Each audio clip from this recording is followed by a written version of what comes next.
Doubtnut app पे होगा आपके सभी मैथ, केमिस्ट्री, फिजिक्स और बायोलॉजी डाउट का सफाया। बस अपने क्वेश्चन की फ़ोटो खींचो, उसे क्रॉप करो और सबमिट करो और 3 सेकंड के अंदर उसका वीडियो सोल्यूशन पाओ। क्लास 6 से 12 से लेके NEET, IIT, JEE, mains and advance के लेवल तक। तो आज ही डाउनलोड करें डाउटनट ऐप। है दोस्तों, तो पिछले वाली वीडियो में हम लोग प्रश्नावली 5.2 के क्वेश्चन नंबर 5 तक के सभी सवालों को हल कर लिए हैं। तो आज की इस वीडियो में हम लोग देखने वाले हैं प्रश्नावली 5.2 का क्वेश्चन नंबर 6, 7 और 8 तथा 9 के सभी सवालों को काफ़ी सिंपल तरीके से सोल्यूशन।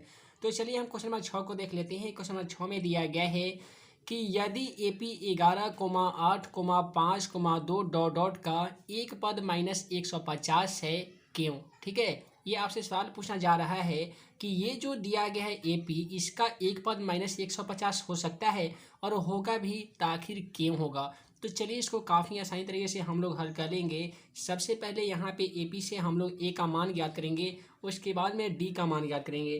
तो सबसे पहले हम लोग लिखेंगे A बराबर, ठीक है। तो आप सभी को हम बता दिए कि A बराबर को, A को हम लोग कहते हैं प्रथम पद। तो प्रथम पद यहाँ पे कितना 11 है, तो हम लोग यहाँ पे आसानी से तरीके से लिख सकते हैं 11। उसके बाद में हम लोग याद करते हैं D यानी सारवंतर। सारवंतर ज्ञात करने का फॉर्मूला होता है A2 - A1। तो देख लीजिए A2 का मान यहाँ पे 8 है, A1 का मान 11 है। तो हम क्या करेंगे, लिख सकते हैं 8 - 11।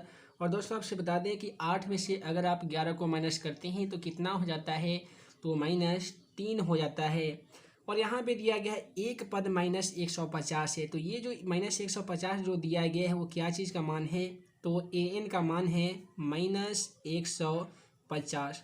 तो चलिए हम फार्मूला का यूज़ करके इस सवाल को हल कर लेते हैं। तो हमारा फार्मूला क्या होता है AN का, तो दोस्तों वो AN का फार्मूला होता है A + N-1 गुने D होता है। इसी फार्मूला के माध्यम से इस सवाल को हम लोग हल करने वाले हैं। तो यहाँ पे दिया गया है AN का मान। दोस्तों AN का मान की जगह पे हम कितना बैठाएंगे, तो -150 बैठा देंगे। तो हम यहाँ पे लिख सकते हैं -150 बराबर में दिया गया है A का मान। तो A का मान कितना है, A का मान 11 है, तो हम भी यहाँ पे 11 लिखेंगे। प्लस N का मान नहीं दिया गया है चूँकि हमें N का मान ज्ञात करना है, और गुना D का मान। D का मान हम लोग कितना निकाले हैं, तो -3 निकाले हैं। तो हम सेम टू सेम लिख देंगे। उसके बाद वाले स्टेप में आप क्या करेंगे कि -150 को सेम टू सेम लिखेंगे। आप यहाँ पे देख लीजिए कि +11 है, बराबर की इधर आएगा तो ये कितना हो जाएगा, -11 हो जाएगा। इधर हमारा केवल बचेगा N-1 गुने -3, ठीक है। उसके बाद में आपसे बता दें कि किसी भी संख्या के पहले माइनस हो या संख्या के बाद भी माइनस हो, तो वैसे परिस्थिति में दोनों अंकों को जोड़ देते हैं, लेकिन हम लिखते हैं माइनस में। तो 150 में हम लोग 11 को ऐड कर देंगे, लेकिन लिखेंगे माइनस में। तो ये 150 और 11 कितना होता है, तो 161 हो जाता है। यहाँ पे देख सकते हैं गुना -3 है, तो इधर आकर भागा -3 हो जाएगा। इधर हमारा केवल कितना बच जाएगा, तो N-1 बच जाएगा। तो हम क्या करेंगे, माइनस से माइनस को कटा सकते हैं। तो यहाँ पे बचेगा 161/3, और यहाँ पे देख लीजिए कि -1 है, तो बराबर किधर आएगा, तो कितना हो जाएगा, +1 हो जाएगा। और इधर केवल कितना बचेगा, तो ये इधर केवल N बच जाएगा। तो हम लोग क्या करेंगे, इसका बाटा का जोड़ बना लेंगे। तो यहाँ पे देख लीजिए कि 3 और दोस्तों यहाँ पे देख लीजिए कि 3 और 1 का एलसीएम अगर हम लोग याद करेंगे तो 3 1 का एलसीएम कितना होता है, 3 होता है। उसके बाद में हमें क्रॉस मल्टीप्लिकेशन कर देना होगा।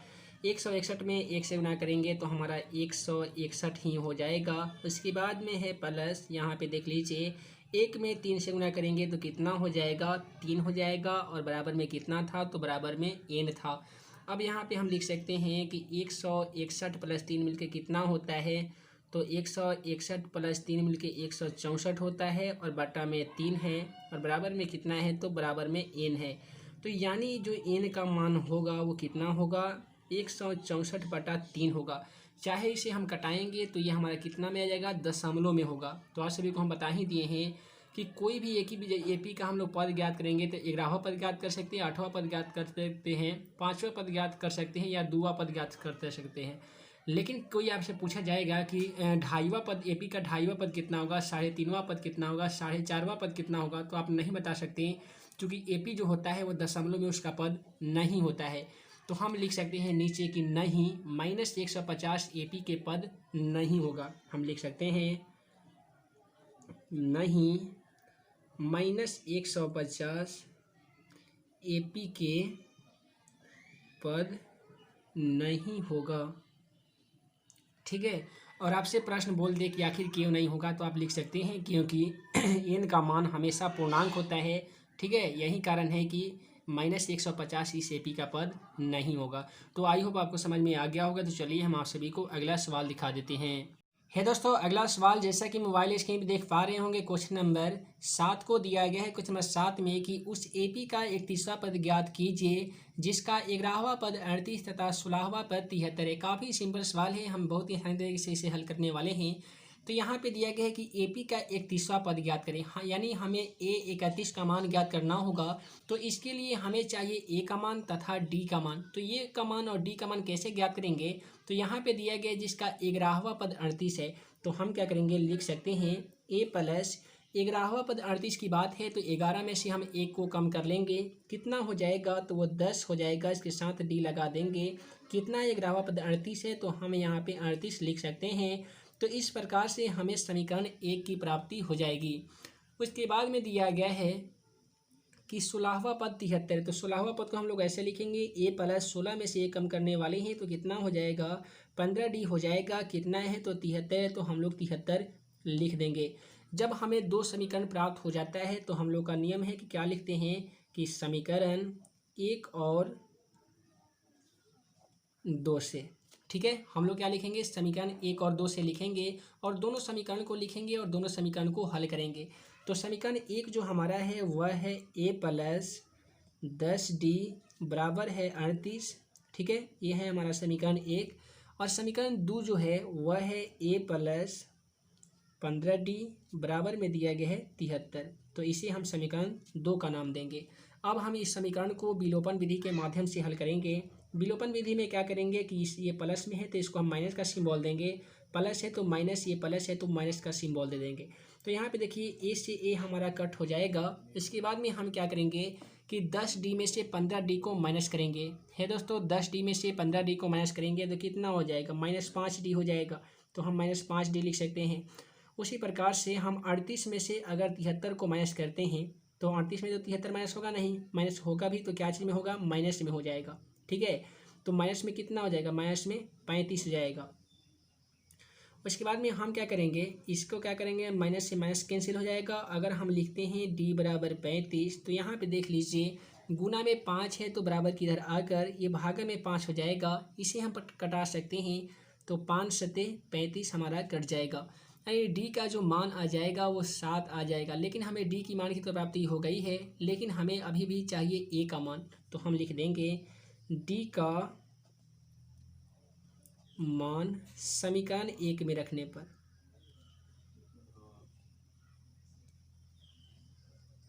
ठीक है। इतना तो कर ही सकते हैं कि D का मान समीकरण 1 में रखने पर। तो जब समीकरण 1 हमारा है A प्लस 10D बराबर 38 है तो हम यहाँ पे लिखेंगे A प्लस 10D बराबर 38।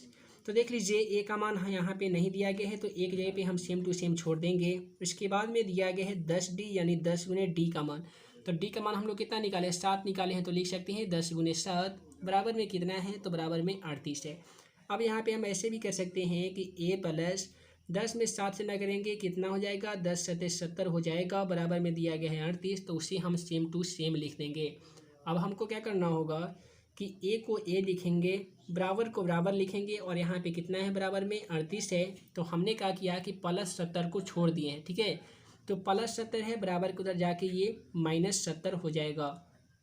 दोस्तों आपसे बता दें कि अगर आप 38 में से 70 को घटाते हैं तो कितना बचता है, तो वो बचता है -32। तो इस प्रकार से जो हमारा A का मान आने वाला है वो -32 आ गया है, ठीक है। और जो D का मान हमारा जो आया है वो 7, यहाँ पे देख सकते हैं ये 7 आ गया है। तो A का मान आ गया है, D का मान आ गया है। तो हमें प्रश्न में पूछा गया था कि AP का 31वां पद ज्ञात करें। तो AP का 31वां पद ज्ञात करने के लिए शॉर्टकट फार्मूला के हम लोग यूज़ करने वाले हैं A31 बराबर, हम लोग क्या करेंगे, लिखेंगे A प्लस 31 में से 1 को माइनस करेंगे, कितना बचेगा, तो 30 बचेगा। तो हम लिखेंगे A प्लस 30D। तो यहाँ पे हम कर सकते हैं ए का मान। तो ए का मान दोस्तों हमारा जो आया है वो कितना है, -32 है। तो हम ए की जगह पे लिख देंगे -32। चलिए यहाँ पे लिख लेते हैं -32 प्लस 30 गुने हमें चाहिए डी का मान। तो डी का मान हम लोग कितना निकाले हैं, डी का मान 7 निकाले हैं। तो यहाँ पे हम आसानी तरीके से 7 को लिख सकते हैं, यहाँ पे 7। उसके बाद वाला स्टेप पे हम क्या करेंगे कि -32 को -32 लिख देंगे प्लस 30 के पढ़ा हम 7 में पढ़ेंगे, यानी 30 में 7 से मल्टीप्लिकेशन कर देंगे। कितना हो जाएगा, 3 7 21 यानी 210 हो जाएगा। ठीक है, उसके बाद में हमें क्या करना होगा कि -32 में 210 को ऐड करना होगा। मान लेते हैं किसी व्यक्ति के पास -32 रुपया कर्ज है, उसे 210 रुपया कहीं से प्राप्त होता है, कर्जदार को 32 रुपया दे भी देगा तो भी उसके पास अभी 178 रुपया बच जाएगा। तो क्वेश्चन का जो सही जवाब होने वाला है वो 178 हो जाएगा। तो आइए हम आप सभी को अगला क्वेश्चन दिखा देते हैं। हे दोस्तों, तो वीडियो लंबी ना हो जिस कारण मैं इस वीडियो को यहीं पे एंड करता हूं। आगे आने वाली वीडियो सीरीज में हम आप सभी को क्वेश्चन नंबर 7 से आगे तक के सभी सवालों को हल करने का वीडियो आप सभी को मिलेगा।